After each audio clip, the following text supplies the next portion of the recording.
नमस्कार बच्चों, जय श्री कृष्णा। स्वागत है आपका 12th होम साइंस की क्लास में। तो बच्चों, आज हम 25 लेसन पढ़ने जा रहे हैं जिसका नाम है धब्बे छुड़ाना यानी कि स्टेन रिमूवल।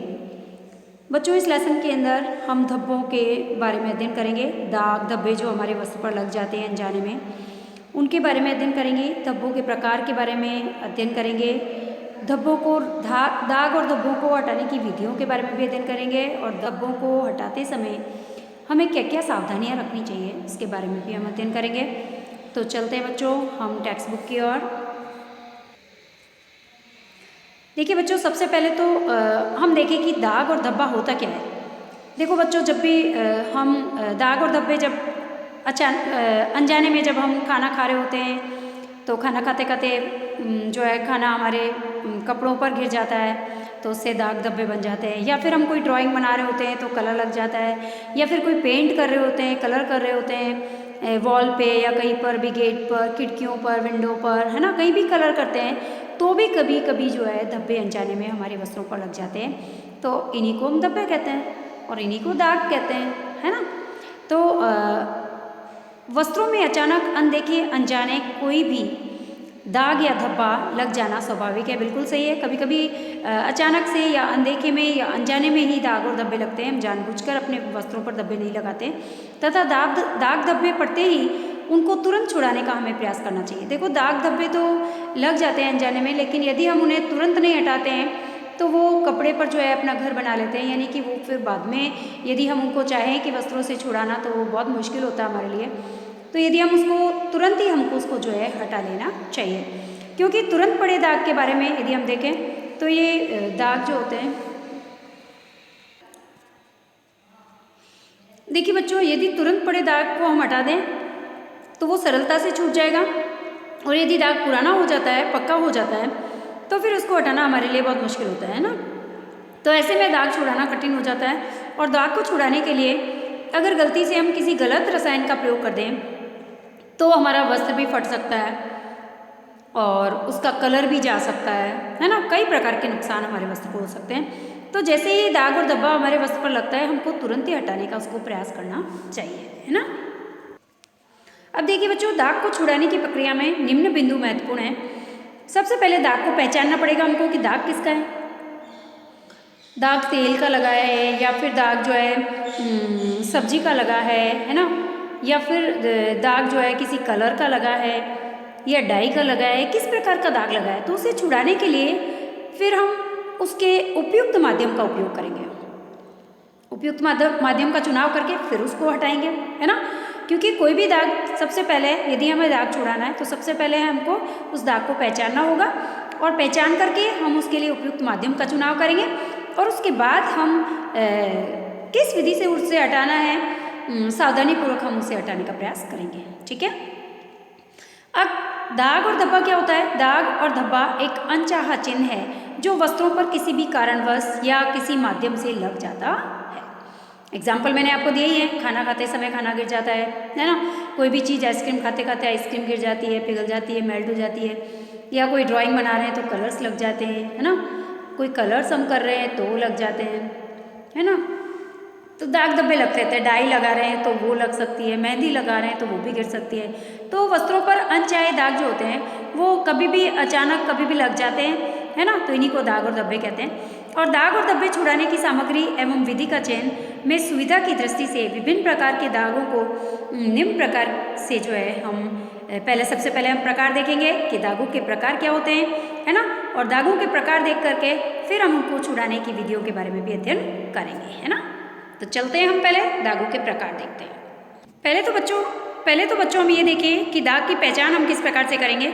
तो किसी भी दाग और धब्बे को हमको पहचानना है तो हम 3 विधियों से उसको पहचान सकते हैं।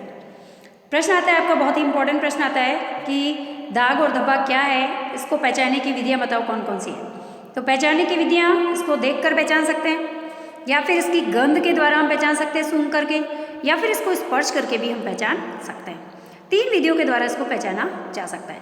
अब सबसे पहले इसको देखकर कैसे पहचानते हैं कि अनजान दाग जो होता है वो हमारे सामने न लगा हो तो उसके रंग और आकार और उसके स्वरूप को देखकर हम पहचान सकते हैं, बिल्कुल सही है। एक दाग, जैसे आपके किसी दोस्त के कपड़े पर लगा है या फिर आपके भी कपड़ों पर कब लग गया आपको मालूम ही नहीं चला कि कैसे लगा है, तो आप उसको कैसे पहचानोगे? देख कर ही पहचानोगे, है ना। उसका रंग कैसा है दाग का, उसका आकार कैसा है, उसके बाह्य स्वरूप कैसा है, उन सभी चीज़ों को पहचान कर देख करके भी पहचानोगे।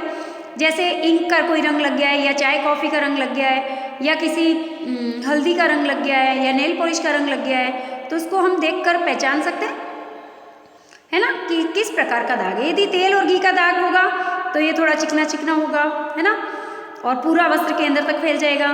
यदि पेंट और नेल पेंट का दाग होगा तो ये जो है ऊपर मोटी कड़क परत बना देगा, तो हमें पहचान में आ जाता है, देख करके हम पहचान सकते हैं, है ना। तो हम देख करके जो है और धब्बे को पहचान सकते हैं, दाग को पहचान सकते हैं। इसके बाद गंध के द्वारा हम कैसे पहचानेंगे? देखो, दाग जब लगता है तो उसको हम सूंघ कर भी पहचान सकते हैं। जैसे यदि सूंघने पर पसीने का दाग है तो हमें पहचान में आ जाएगा, यदि किसी स्प्रे का दाग है तो हमें पहचान में आ जाएगा, किसी कलर या पेंट का दाग है तो भी सूंघने से कलर मालूम चल जाएगा, किसी अचार का दाग है या सॉस का दाग है तो भी हमें जो है सूंघने से मालूम चल जाएगा, या फिर जो आपकी शू पॉलिश होती है उसका दाग है तो भी हमें सूंघ कर पहचान में आ जाता है, और नेल पेंट का दाग है तो भी हमें सूंघ कर पहचान में आता है। तो हम सूंघ कर भी दाग और धब्बे को पहचान सकते हैं। Is that clear now? अब होता है हमारा स्पर्श के द्वारा। देखो, स्पर्श के द्वारा हम छूकर किसी भी दाग और धब्बे को हम छूकर पता लगा सकते हैं कि ये किसका दाग हो सकता है ना। थोड़ी कल्पना तो कर ही सकते हैं, है ना। 100% नहीं तो हम 70% तो पता लगा ही सकते हैं कि ये दाग किसका होगा, है ना। तो कुछ दाग धब्बे जो होते हैं इनको छूकर पहचान सकते हैं, जैसे अंडा है, कस्टर्ड है, जैसे बच्चों अंडा है, कस्टर्ड है, दूध है आदि के दाग जो होते हैं सूख कर खड़े हो जाते हैं। अगर दूध जो है कपड़े पर फैल गया है या कोई अंडा लग गया है या कस्टर्ड पाउडर लग गया है तो उससे क्या होगा? आपका कपड़ा जो होगा वो सूख कर कड़ा हो जाएगा, कड़क हो जाएगा, तो हम छू कर पहचान सकते हैं। अगर नेल पेंट और किसी पेंट का दाग लगा है तो वो भी जो है कड़ा होकर के मोटी परत बना लेगा, सूख जाएगा, है ना। किसी च्युइंगम लगी है हमारे कपड़ों पर, चॉकलेट के दाग लगे हैं तो वो चिपचिपे से होंगे, है ना, उससे कपड़ा चिपचिपा हो जाएगा। तो हम स्पर्श करके भी बेटा जो है दाग और धब्बों को आसानी से पहचान सकते हैं। तो हमने देखा दाग और धब्बों को पहचानने की 3 विधियाँ थी, एक तो देखकर, दूसरा सूंघकर गंध के द्वारा, और तीसरा जो है हम स्पर्श करके पता लगा सकते हैं। अब चलते हैं बच्चों, हम पहले पढ़ते हैं कि दाग और धब्बों के प्रकार क्या क्या है ना। तो चलते हैं हम प्रकारों की ओर, एक सारणी को हम समझने का प्रयास करेंगे। देखो बच्चों, दाग और धब्बों के प्रकार। सबसे पहले हमने पढ़ा दाग क्या है, फिर हमने पढ़ा दाग को कैसे पहचानेंगे।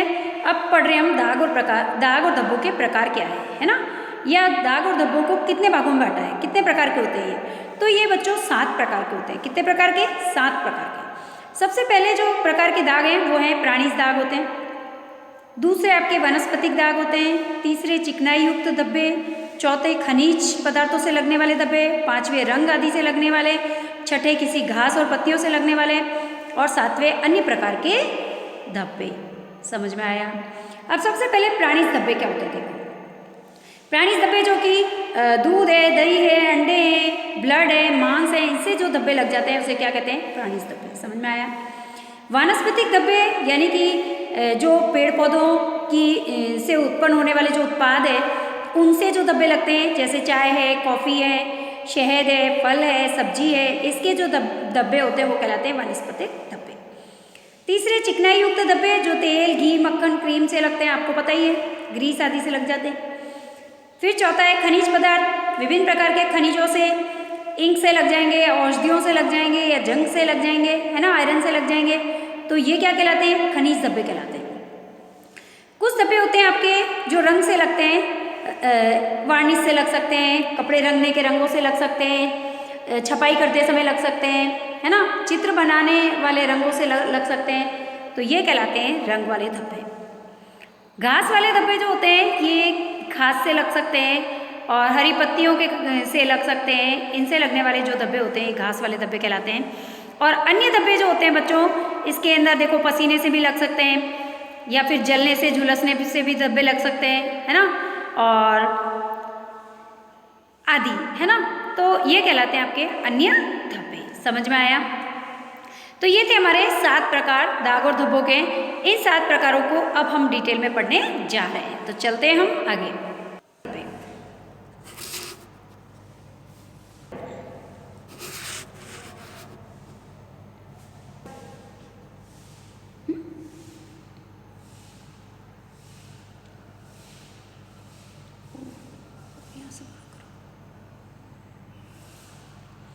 हाँ तो बच्चों, चिकनाई युक्त धब्बे देखो, तेल, घी, मक्खन, हेयर ऑयल आदि तेलीय पदार्थों के वर्ग में ये धब्बे आते हैं, चिकनाई युक्त धब्बे, और इनको विभिन्न प्रकार के अवशोषकों और घोलकों के द्वारा छुड़ाते हैं वस्त्रों से। तो ये थे हमारे चिकनाई युक्त धब्बे। अब चलते हैं खनिज धब्बे या खनिज दाग। इस प्रकार के जो धब्बे होते हैं विभिन्न प्रकार के खनिज पदार्थों से लगते हैं, जैसे औषधियाँ हैं, जंग है, शाही है, इनके जो दाग होते हैं वो सारे खनिज दाग कहलाते हैं। और इन दागों को पहले अम्लीय पदार्थों के घोलों में घोला जाता है, उनसे छुड़ाते हैं पहले, और फिर इनको क्षारीय घोल में डाल करके और फिर इनको अम्ल के प्रभाव से मुक्त कर दिया जाता है, और फिर वस्त्र पे से ये धब्बे हट जाते हैं। समझ में आया? तो ये थे खनिज धब्बे। अब चलते हैं बच्चों रंग के धब्बे। देखिए बच्चों, रंग के धब्बे जो होते हैं ये भिन्न भिन्न प्रकृति के होते हैं, कुछ अम्लीय होते हैं, कुछ क्षारीय होते हैं, कुछ उदासीन होते हैं, है ना, अलग अलग। अब देखिए, इनको छुड़ाने से पहले दाग की प्रकृति ज्ञात कर लेनी चाहिए। सबसे पहले किसी भी धब्बे को छुड़ाना है, सबसे पहले दाग की प्रकृति ज्ञात करो, उसके बाद दाग छुड़ाने की वाले विशिष्ट प्रतिकर्मक का हमें प्रयोग करना चाहिए। पहले हम उसकी प्रकृति ज्ञात करेंगे, उसको देखकर गंध के द्वारा या स्पर्श करके वो किस प्रकार का धब्बा है, फिर उसके बाद उसको छुड़ाने के लिए किस प्रतिकर्मक का, किस पदार्थ का उपयोग हमें करना है और किस विधि से करना है, इसका भी हम ध्यान रखेंगे। अब देखो बच्चों, एनामेल पेंट और वार्निश के दाग ये कैसे होते हैं। देखो, एनामेल पेंट और वार्निश के दाग जो होते हैं इनकी प्रकृति अन्य दागों से भिन्न होती है और इसी से इनको सर्वथा अलग वर्ग में रखा गया है। ठीक है, अन्य धब्बों से, अन्य दागों से ये अलग प्रकृति के होते हैं, इसीलिए इनको अलग रूप में रखा है। फिर आते हैं आपके अन्य धब्बे। अन्य धब्बों में आपके पसीने के दाग हो सकते हैं, प्राणिज दाग हो सकते हैं, है ना। पसीने के दाग को प्राणिज दाग में वर्गीकृत हम नहीं कर सकते, क्योंकि इसमें प्रोटीन उपस्थित नहीं होता है, ये अम्ल युक्त धब्बे होते हैं और इन्हें ठंडे पानी और अमोनिया के तनु घोल से साफ किया जा सकता है। ये जो पसीने के धब्बे होते हैं इनको हम ठंडा पानी और अमोनिया मिला करके फिर इसको साफ कर सकते हैं। और इस प्रकार झुलसने का दाग जो होता है किसी विशेष वर्ग में नहीं आता है, इसीलिए इसे भी अन्य में वर्गीकृत किया गया है। तो अत्यधिक गर्म इस्त्री के संपर्क में आने से भी सूती वस्त्र की सतह पर कलिमा युक्त दाग धब्बे पड़ जाते हैं और इसे हम धो करके विरंजित कर सकते हैं, धो करके साफ कर सकते हैं। समझ में आया?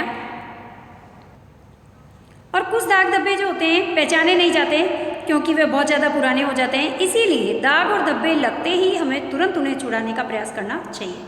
तुरंत छुड़ाएंगे तभी वो जो है छूट पाएंगे कपड़ों से, अगर वो पुराने हो जाएंगे तो फिर वो उनको छुड़ाना बड़ा ही मुश्किल होता है। तो अब चलते हैं हम दाग और धब्बे छुड़ाने की विभिन्न विधियों के बारे में हम अध्ययन करेंगे। अब देखिए बच्चों, दाग और धब्बे छुड़ाने की कुछ सामान्य विधियाँ यहाँ पर दे रखी है। देखिए यहाँ पर प्रक्रिया है, किस प्रक्रिया के द्वारा आप करेंगे, यहाँ पर प्रयोग है, फिर आपकी विधि है और किस पदार्थों का उपयोग करेंगे, किन किन पदार्थों का उपयोग करके आप इन धब्बों को हटाएंगे। ठीक है, तो सबसे पहले घोलक प्रक्रिया के द्वारा। कौन सी प्रक्रिया? घोलक प्रक्रिया। प्रश्न आता है घोलक प्रक्रिया क्या है? घोलक प्रक्रिया जो है वसा में घुलनशील धब्बों को छुड़ाने के लिए जिस विधि का उपयोग किया जाता है उसे हम घोलक प्रक्रिया कहते हैं। और इस विधि के अंदर सबसे पहले क्या करते हैं, वस्त्र के ऊपर लगे धूल और मिट्टी के कणों को हम हटाते हैं। इसके लिए उपयोगी पदार्थ कौन कौन से काम में लेते हैं? इसके अंदर पेट्रोल, मिथिलेटेड पदार्थ काम में लेते हैं, स्प्रिट लेते हैं, एसीटोन लेते हैं, तारपीन का तेल ले सकते हैं या मिट्टी का तेल ले सकते हैं या बेंजीन ले सकते हैं या कार्बन टेट्राक्लोराइड भी ले सकते हैं। इन सभी पदार्थों से जो है धब्बे हटाने की जो विधि है, और वसा में घुलनशील धब्बों को हटाने के लिए इन पदार्थों का उपयोग किया जाता है ना। और जिस विधि का उपयोग किया जाता है उसको कहते हैं हम घोलक। समझ में आ गया? अब सबसे पहले वस्त्र के ऊपर लगे हुए धूल मिट्टी के कण हट जाते हैं। फिर दाग वाले हिस्से को टेबल पर रखते हैं हम, और टेबल पर बिछे हुए तौलिए और ब्लॉटिंग पेपर पर रखेंगे। एक तौलिया बिछाएंगे या फिर एक ब्लॉटिंग पेपर रखेंगे, फिर उसके ऊपर दाग वाले हिस्से को रखेंगे। फिर स्पंज और रुई पर घोलक पदार्थ को लगाएंगे। पेट्रोल लिया है या मेथिलेटेड लिया है, स्प्रिट लिया है या एसीटोन लिया है, तारपीन का तेल जो भी आपने लिया है उसको स्पंज या रुई में लेंगे और उसमें घोल करके घोल पर लगाकर और फिर दाग पर अंदर से बाहर की ओर गोलाकार स्पंज या फिर रुई को मलेंगे। समझ में आ गया? स्पंज भी ले सकते हैं और रुई भी ले सकते हैं। आया समझ में? तो ये थी हमारी घोलक विधि। अब इस प्रक्रिया में दाग जो होगा, धब्बा जो होगा, वो ब्लॉटिंग पेपर पर आ जाएगा और कपड़ा साफ हो जाएगा। इस प्रक्रिया या विधि को स्पंज विधि भी कहते हैं। समझ में आ गया? इस प्रक्रिया के दो नाम हैं, एक तो इसको घोलक विधि कहते हैं और दूसरा इसको स्पंज विधि भी कहते हैं। तो बहुत ईजी है। किसे कहते हैं घोलक और स्पंज विधि? तो वसा में घुलनशील धब्बों को छुड़ाने के लिए हम पेट्रोल है, मिथिलेटेड स्पिरिट है, एसीटोन है, तारपीन के तेल आदि, मिट्टी के तेल आदि का उपयोग करते हैं। और इस विधि के द्वारा वसा में घुलनशील धब्बों को हटाने की जो प्रक्रिया होती है उसे हम कहते हैं घोलक विधि या फिर स्पंज विधि। इसके अंदर सबसे पहले हम क्या करते हैं, वस्त्र का जो दाग और धब्बे वाला हिस्सा होता है उसके ऊपर से धूल और मिट्टी के कण हटा देते हैं। फिर उसको साफ करके और टेबल पर तौलिया या ब्लॉटिंग पेपर बिछाते हैं, उसके ऊपर दाग वाले हिस्से को रखते हैं और फिर रुई या स्पंज के अंदर तारपीन या फिर एसीटोन या फिर ये पेट्रोल, इनमें से कोई भी पदार्थ को रुई या स्पंज पर घोलकर और फिर इस धब्बे वाले स्थान पर रगड़ते हैं, जिससे धब्बा जो होता है वो ब्लॉटिंग पेपर पर आ जाता है और कपड़ा साफ हो जाता है। इसे स्पंज विधि भी कहते हैं और इसको घोलक विधि भी कहते हैं। समझ में आ गया? अब देखिए बच्चों, दूसरे हैं हमारे अशोषक। ये तो एक घोलक जो कि वसा में घुलनशील धब्बों को छुड़ाने के लिए, और ये चिकनाई युक्त धब्बों को छुड़ाने के लिए, है ना। ये अशोषक विधि की सहायता से हटाते हैं। इनको क्या करते हैं, देखो, इनके लिए हम उपयोग में लेते हैं इन धब्बों को हटाने के लिए आटा है, मैदा है, पाव रोटी का चूरा है या टेल्कम पाउडर है, चौक का चूर्ण है, नमक है, भीगी हुई पाव रोटी, इनका उपयोग हम करते हैं इन धब्बों को हटाने के लिए। समझ में आया? चिकनाई युक्त धब्बों को छुड़ाने के लिए जो कि अशोषक होते हैं, इनको हटाने के लिए हम क्या करते हैं, इन पदार्थों का उपयोग करते हैं। और कैसे हटाते हैं? दाग और धब्बों पर अवशोषक पदार्थ को डाल दिया जाता है, चाहे तो पाउडर डाल दिया हमने, है ना, तो वो क्या करता है, चिकनाई को सोख लेता है और चिकनाई को सोख लेता है। इसके अलावा अवशोषक पदार्थ जो होते हैं, अब अवशोषक पदार्थ जो होते हैं इनको गीला करके धब्बों के दोनों ओर लगा दिया जाता है और सूखने के लिए छोड़ दिया जाता है। जो भी अवशोषक पदार्थ है, जैसे आपने ब्रेड ली है या पाव ली है, उसका चूरा लिया है, तो आपने उसको हल्का गीला किया, धब्बे के दोनों तरफ लगा दिया, उसको छोड़ दिया, है ना। तो सूखने पर दाग जो होता है, सारी चिकनाई जो होती है वो अवशोषक पदार्थ खुद अवशोषित कर लेते हैं और फिर ब्रश से रगड़ कर उस कपड़े को साफ कर लेते हैं। तो इस तरीके से हम हटा सकते हैं, है ना। तो ये कहलाता है हमारा अशोषक, और ये भी चिकनाई युक्त धब्बों को हटाने के लिए इस विधि का हम उपयोग करते हैं। ठीक है। अब झुलसने से दाग को छुड़ाने के लिए उस पर भीगी हुई पाव रोटी रगड़ें तो भी दाग दूर हो सकता है। यदि जला हुआ है, जैसे कि प्रेस से जल गया है ना, कभी कभी हम गरम प्रेस कपड़ों पे लगा देते हैं तो उससे वो थोड़ा थोड़ा धब्बा बन जाता है कपड़ों के ऊपर, कॉटन के कपड़ों पर। तो वो जो धब्बा है उसको हम गीली पाव रोटी जो होती है उस धब्बे के ऊपर लगा देंगे, गीला करके रगड़ देंगे उसके ऊपर, तो वो पाव रोटी जो होगी इसके पदार्थों को जो है अवशोषित कर लेगी और फिर उसके बाद धब्बा जो होगा वो सारा पाव रोटी में चला जाएगा और कपड़ा साफ हो जाएगा, उसको ब्रश से रगड़ कर साफ कर लेंगे। समझ में आया? तो इस प्रकार से भी हम जो है चिकनाई युक्त धब्बों को हटा सकते हैं और झुलसने से लगने वाले जो दाग होते हैं उनको भी छुड़ाने के लिए इस विधि का उपयोग करते हैं। फिर है बच्चों हमारे रासायनिक विधि के द्वारा। रासायनिक प्रक्रिया के द्वारा कैसे हटाते हैं? देखो, ऐसे धब्बे जो कि आसानी से नहीं छूटते, रासायनिक पदार्थों का उपयोग तभी करेंगे, हम कोशिश यही करते हैं कि कोई भी धब्बा है तो हम उनको घरेलू पदार्थों से छुड़ा दें, है ना, कोशिश यही करते हैं। लेकिन यदि वो धब्बे नहीं छूटते हैं, वो कपड़ा हमारे लिए बहुत महत्वपूर्ण है, इम्पॉर्टेंट है और अच्छा है, बाहर पहनने लायक है, तो फिर हमें उसे छुड़ाना जरूरी होता है। तो इसीलिए हम क्या करते हैं, जो आसानी से नहीं छूटने वाले धब्बे होते हैं उनको हम अन्य विधियों से भी न छूटने पर वाले धब्बों को हटाने के लिए हम रासायनिक प्रक्रिया का उपयोग करते हैं।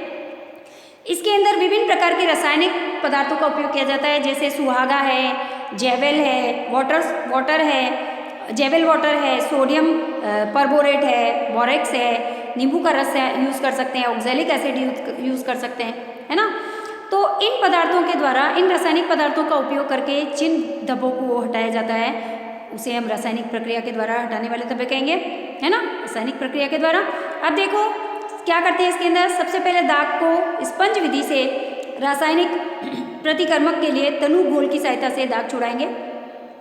अभी हमने देखा था कि स्पंज विधि के अंदर क्या किया था कि दाग वाला जो हिस्सा है सबसे पहले जो है टेबल के ऊपर ब्लॉटिंग पेपर बिछाया या फिर कोई टॉवल बिछाया, फिर उसके ऊपर दाग और धब्बे वाला कपड़ा रखा, है ना। फिर उसके ऊपर इन रासायनिक पदार्थों को लेंगे और फिर इसके ऊपर रगड़ देंगे रुई या स्पंज से लेकर के, है ना। और तनु घोल की सहायता, लेकिन तनु घोल, तनु का मतलब क्या होता है, एक तो घोल होता है सांद्र और एक होता है तनु। तनु का मतलब कि ऐसे रासायनिक पदार्थों का घोल जिसके अंदर जल की मात्रा रासायनिक पदार्थों से तिगुनी होती है, अधिक होती है, उसे कहते हैं तनु घोल। समझ में आया। और ऐसे रासायनिक घोल जिसके अंदर रासायनिक पदार्थों की मात्रा जल की मात्रा से अधिक होती है तो उसे हम क्या कहते हैं, सांद्र घोल कहते हैं। समझ में आया। तो तनु घोल लेंगे हम, रासायनिक पदार्थ बहुत कम मात्रा में और जल अधिक मात्रा में, और तनु घोल के द्वारा हम जो है स्पंज विधि की सहायता से छुड़ा सकते हैं रासायनिक पदार्थों का उपयोग करके। और रसायन में जो है वस्त्र के दागदार जो भाग होता है इसको भी डुबा देंगे, दाग पर रसायन की बूंदें डालकर दाग छुड़ाए जा सकते हैं, हम ऐसे भी हटा सकते हैं। और रसायनों का उपयोग वस्त्र पर सावधानी पूर्वक हमको करना चाहिए। ये केमिकल्स जो होते हैं इनसे कपड़े जल भी सकते हैं।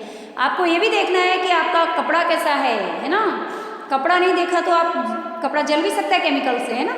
तो हमें ध्यान रखना है कपड़ा कैसा है, उसको छूकर दाग कैसा है, धब्बा कैसा है, क्या वो विभिन्न कॉमन पदार्थों से ही हट रहा है, तब तो उसको वैसे हटाने का प्रयास करना चाहिए साधारण विधियों से।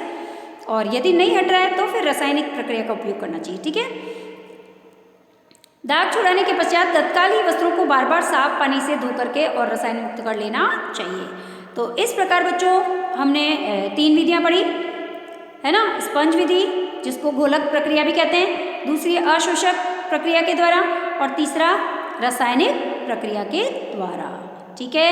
विभिन्न प्रकार के रासायनिक पदार्थों के द्वारा भी दाग धब्बे छुड़ा सकते हैं। तो चलते हैं आगे।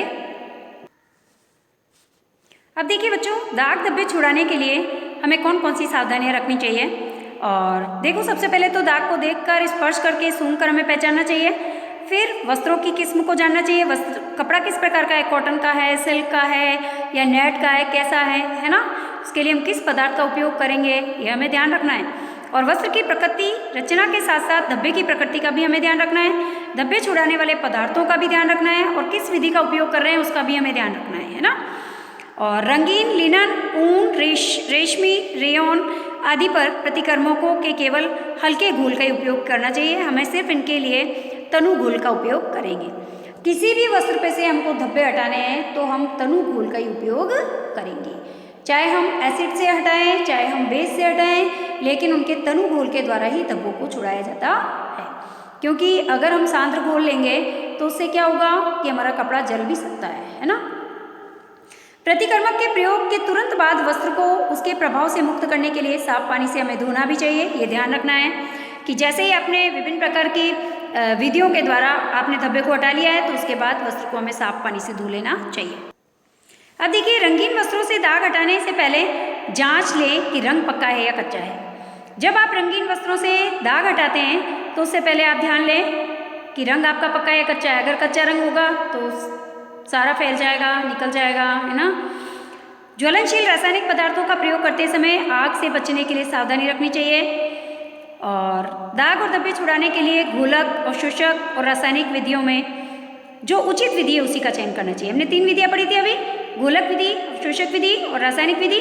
तो इन तीनों में से हमारा कपड़ा कैसा है, धब्बा कैसा है ना, उसके लिए कौन सी विधि उपयुक्त रहेगी। इन तीनों में से जो विधि उपयुक्त है उसी का उपयोग करके और हम दाग और धब्बे छुड़ाएंगे। समझ में आया। फिर चलो, सबसे पहले घरेलू सामग्री का हमें उपयोग करना चाहिए धब्बों को हटाने के लिए। अगर घरेलू पदार्थों से धब्बे नहीं हट रहे हैं तो फिर रासायनिक विधियों का उपयोग करना चाहिए। जैसे साबुन है, साबुन से हटा ले सकते हैं, ठंडे पानी से हटा सकते हैं, दही से हटा सकते हैं, नमक से हटा सकते हैं, नींबू से हटा सकते हैं, कच्चे दूध से हटा सकते हैं, है ना। सबसे पहले घरेलू सामग्री का उपयोग ही हमको धब्बे छुड़ाने के लिए करना चाहिए। इनसे यदि धब्बा नहीं छूटे तो फिर हमको जो है विरंजक का प्रयोग करना चाहिए। फिर हमें विभिन्न प्रकार के रासायनिक पदार्थों का उपयोग करना चाहिए। अब देखिए, रासायनिक पदार्थों का धब्बा छुड़ाते समय उपयोग खुली हवादार स्थान पर करना चाहिए। जब हम रासायनिक पदार्थों का उपयोग कर रहे हैं, धब्बे को छुड़ा रहे हैं, तो हमें खुली हवा में खड़े होकर फिर करना चाहिए, खुली हवा में रहना चाहिए। और प्रतिकर्मकों के तनु घोल का ही हमें इस्तेमाल करना चाहिए। अभी मैंने आपको बताया था कि विभिन्न रासायनिक पदार्थों का जब हम उपयोग करते हैं, चाहे किसी एसिड का उपयोग कर रहे हैं या किसी बेस का उपयोग कर रहे हैं, क्षार का उपयोग कर रहे हैं, किसी भी अम्ल या क्षार का उपयोग करें, हमें उसके तनु घोल का ही उपयोग करना है विभिन्न प्रकार के धब्बों को छुड़ाने के लिए। ठीक है, तो बच्चों बहुत ही मज़ा आया हमें पढ़ने में। दाग क्या है, धब्बा क्या है, दाग और धब्बे को किस प्रकार से हम पहचानेंगे, और दाग और धब्बों के प्रकार भी हमने पढ़े और उनको हटाने की विधियाँ भी पढ़ी। और कल हम पढ़ेंगे कि धब्बे छुड़ाने के लिए कौन कौन से प्रतिकर्मकों का उपयोग हम कर सकते हैं। और आज हमारी क्लास यहीं कंप्लीट होगी। धन्यवाद बच्चों, जय श्री कृष्णा।